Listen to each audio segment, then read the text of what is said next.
Bismillahirrahmanirrahim. Assalamualaikum warahmatullahi wabarakatuh. Kita sekarang akan belajar tentang hukum Faraday. Di sini kita akan menghubungkan elektrolisis dengan penyepuhan ya. Nah, untuk di awal kita akan melihat dulu sekarang video dari percobaan elektrolisis larutan AgNO3.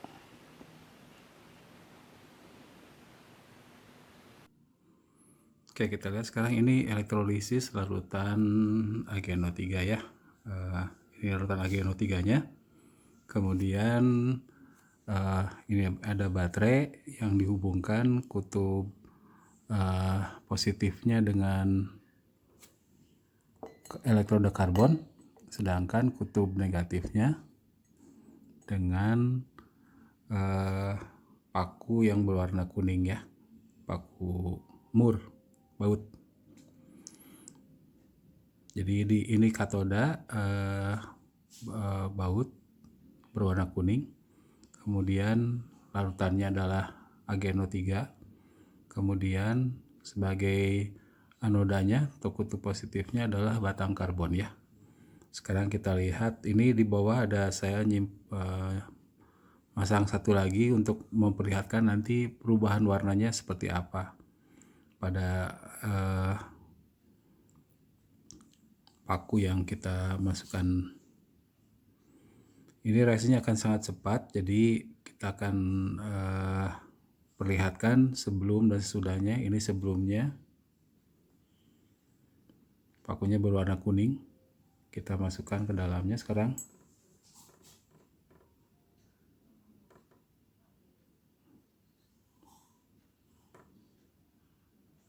Ya, sudah ada perubahan warna pakunya ya.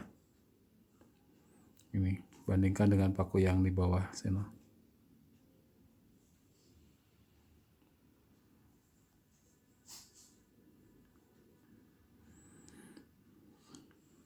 Oke, kita akan lihat sekarang bagaimana reaksi terjadinya elektrolisis ini ya.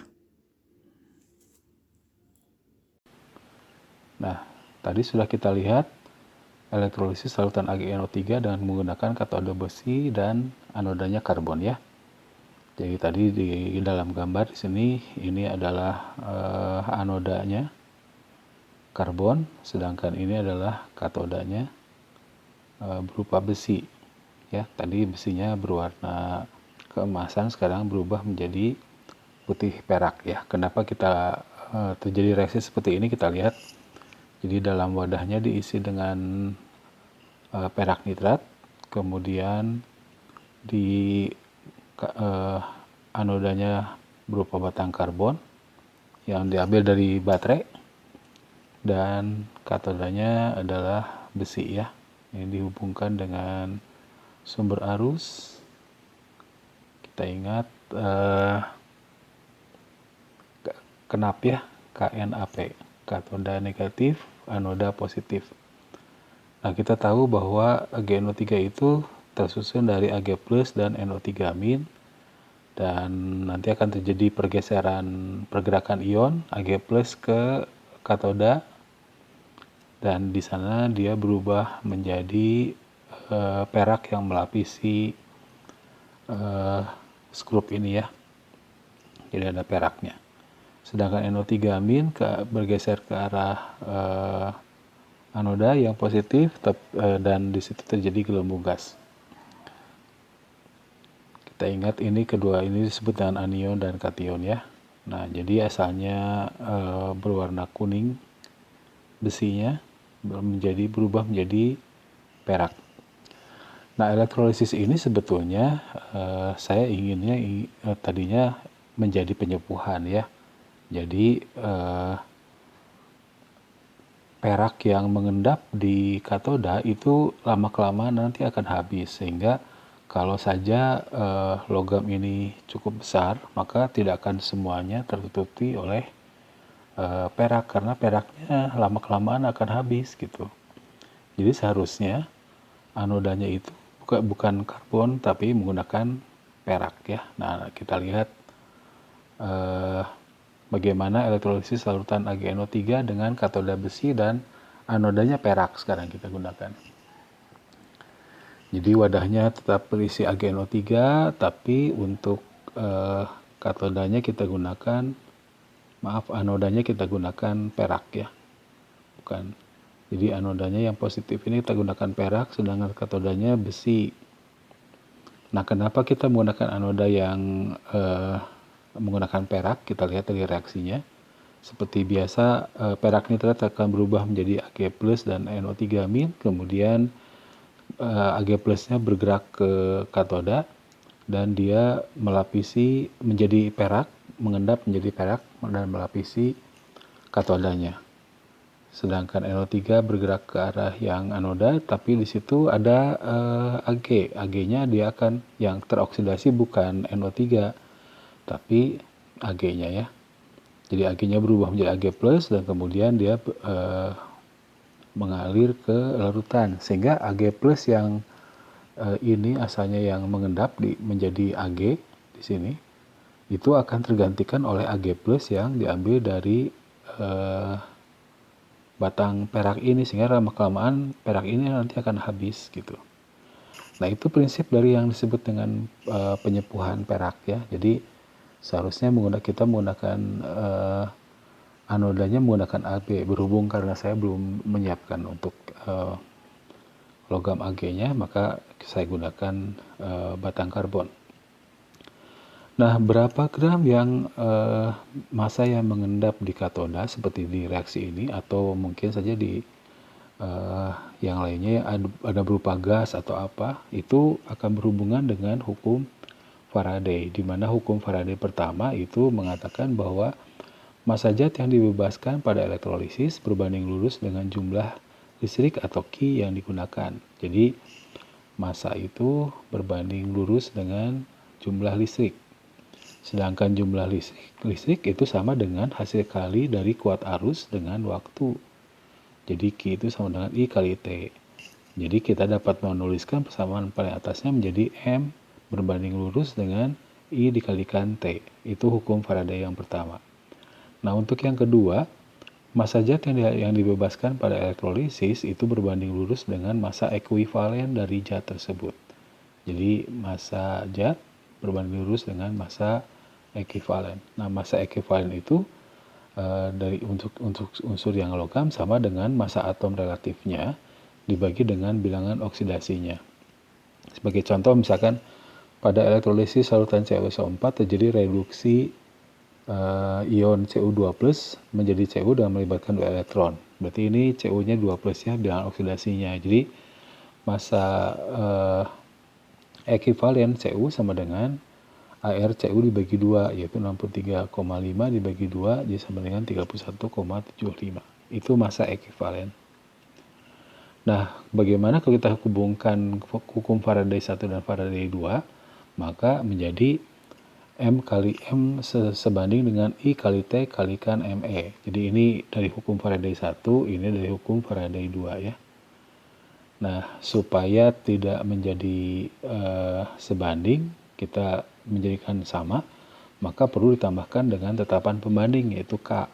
Sehingga M sama dengan K kali I kali T kali ME. Nah, ditemukan oleh Faraday bahwa K-nya itu sama dengan 1/96.500. Jadi persamaannya menjadi M sama dengan I kali T dibagi dengan 96.500 dikalikan dengan massa ekuivalen. Jadi M adalah massa zat yang dibebaskan dalam satuan gram, kemudian kuat arusnya ampere, T-nya waktu dalam satuan detik, dan ME adalah massa ekuivalen. Nah, dalam sebuah reaksi elektrolisis kita harus mengikuti hukum-hukum stoikiometri ya. Nah, sesuai hukum Faraday 2, jika listrik yang sama dialirkan ke dalam 2 atau lebih sel elektrolisis yang berbeda, maka perbandingan massa zat yang dibebaskan sama dengan perbandingan massa ekuivalennya. Jadi kalau membandingkan dua logam pada dua elektrolisis, M1 berbanding M2 sama dengan massa ekuivalen 1 berbanding dengan massa ekuivalen 2. Nah, arus dalam sebuah reaksi elektrolisis biasanya nanti ada hubungan dengan zat-zat yang dihasilkan, misalkan ada gas, ada basa, ada asam dan sebagainya ya. Dan di situ kita akan menghitung bagaimana berapa massa gram yang dihasilkan dalam sebuah reaksi, atau berapa pH-nya, atau berapa pOH-nya dan sebagainya. Nah, arus listrik adalah aliran elektron, sedangkan muatan listrik 1 mol elektron adalah 96.500 coulomb. Nah, angka ini disebut dengan tetapan Faraday atau satu Faraday ya. Terus satu Faraday ini sebanding dengan 1 mol elektron sebanding dengan 96.500 coulomb. Nah, muatan listrik itu sama dengan hasil kali arus listrik dengan waktu. Karena 1 mol elektron setara dengan 96.500 coulomb, maka 1 mol elektron itu sama dengan Q dibagi dengan 96.500, yaitu sama dengan I dikalikan T dibagi dengan 96.500. Itu cara menghitung untuk 1 mol elektron.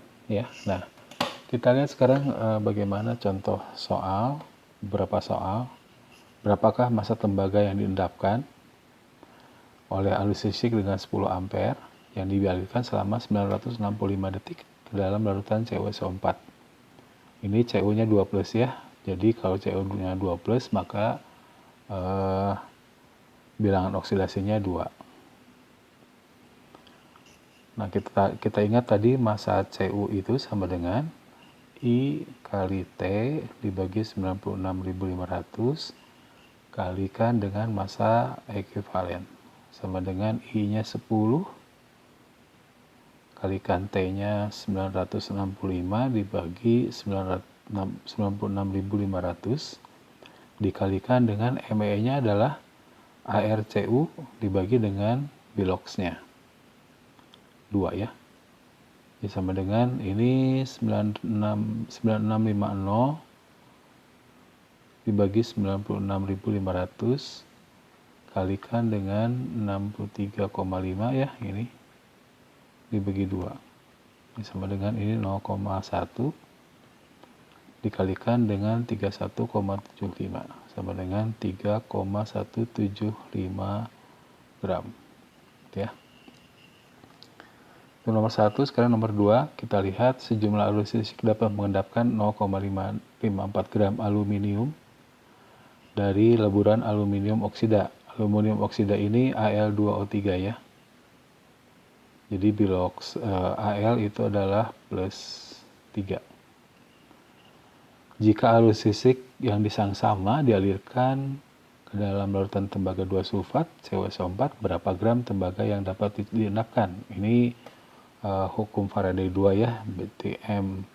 Untuk yang pertama Cu berbanding dengan massa untuk Al itu sama dengan massa ekuivalen Cu berbanding massa ekuivalen dari Al. Kita tuliskan dalam bentuk per saja supaya tidak membingungkan, seperti ini.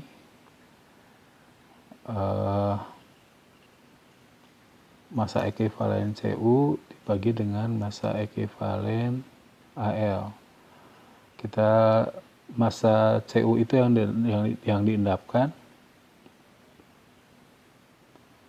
Massa Cu-nya yang diendapkan berapa gram dibagi dengan massa Al yang sudah ada tadi 0,54 sama dengan massa ekuivalen Cu adalah 63,5 dibagi ini 2 ya, Bilox-nya. Kalau Al itu adalah 27 dibagi dengan tadi Bilox Al-nya adalah 3. Ini 9. Jadi 9 dikalikan massa Cu sama dengan ini 63,5 dibagi 2 itu adalah 31,75 dikalikan 0,54 sama dengan 17,145. Maka massa Cu sama dengan 17,145 dibagi 9 sama dengan 1,905 gram ya. Oke, itu nomor 2. Satu lagi sekarang. Nomor 3, berapa liter gas oksigen pada keadaan standar yang dapat terbentuk jika arus listrik 10 ampere dialirkan selama 965 detik ke dalam larutan asam sulfat. Asam sulfat itu H2SO4, dia terurai menjadi 2H+ tambah SO4 2-. Jadi di katoda itu akan ini ya, kationnya 2H+ akan terreduksi menghasilkan H2, sedangkan pada anoda akan terjadi oksidasi air ya, karena ini asam oksi. Kita anggap elektrodanya adalah C karena yang diminta adalah gas oksigen, jadi pasti harus elektrodanya elektroda yang inert ya. Nah, pada anoda terjadi reaksi oksidasi air, jadi 2H2O berubah menjadi 4H+ tambah O2 tambah 4 elektron. Kita hitung dulu sekarang mol elektronnya. Mol elektronnya sama dengan I kali T per 96.500. Sama dengan 10 kali 965 dibagi 96.500. Ini sama dengan 0,1 mol ya. Nah, kita lihat di situ yang ditanyakan adalah berapa liter gas oksigen. Kita hitung dulu mol oksigennya sama dengan, kita lihat di sini oksigen itu 1, ini 4 ya, 1 berbanding 4. Jadi mol oksigen sama dengan 1/4 kali mol elektron. Sama dengan 1/4 kali 0,1 sama dengan 0,025. Kalau kita sudah tahu molnya oksigennya, maka kita bisa menghitung volume gas pada standar, itu sama dengan mol oksigen dikalikan 22,4 ya, sama dengan 0,025 kalikan 22,4 sama dengan 0,56 liter. Nah, di sini ada H+, biasanya ada muncul juga soal berapa pH yang larutan yang dihasilkan dari hasil elektrolisis gitu. Kita lihat di sini antara H+ dengan elektron itu 1:1 ya. Jadi mol H+ itu sama dengan mol elektron. Tadi mol H+ sama dengan mol elektron itu sama dengan 0,1, maka mol H+-nya sama dengan 0,1. Kalau ditanyakan pH itu sama dengan min logaritma H+ ya. Jadi sama dengan min logaritma 0,1 sama dengan 1. Itu kalau tanyakan pH-nya. Nah, demikian mengenai hukum Faraday. Terima kasih atas perhatiannya. Silakan lihat Instagram saya di @kimia_sma. Mudah-mudahan video ini bermanfaat. Sekian, terima kasih. Kita ucapkan alhamdulillah. Assalamualaikum warahmatullahi wabarakatuh.